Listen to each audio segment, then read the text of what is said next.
Agar siz ko'paytuvchilarga ajratishning bu usulini bilmasangiz, milliy sertifikat imtihonida bu kabi savollarga aniq xato qilasiz.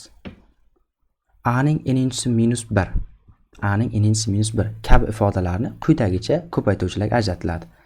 Ya'ni birinchi qavsda A-1 yoziladi va ikkinchi qavs ochiladi va ikkinchi qavsda A ning darajalari bittadan pasaytirib boramiz. Ya'ni A ning n-birinchisi plus A ning n-ikkinchisi plus hokazo plus A ning 0-si, ya'ni 1 ga qadar darajalari pasaytirib boriladi.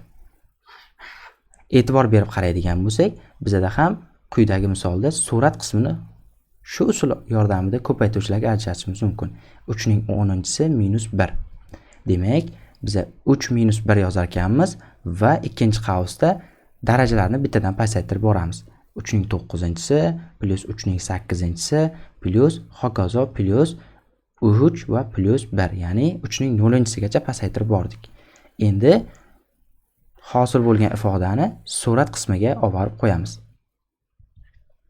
Surat qismiga olib borib qo'yadigan bo'lsak, 3 -1 va ikkinchi qavsda 3 ning 9-si plus 3 ning 8-si plus 3 ning 7-si plus hokazo plus 3 plus 1.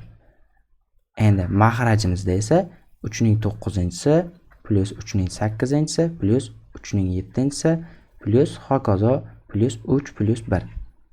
Endi e'tibor berib qaraydigan bo'lsak, surat va maxraj qismlaridan mana bu ifodalarni qisqartirib yuborishimiz mumkin. Bizda qolgan qism 3 -1, ya'ni 2 ga teng.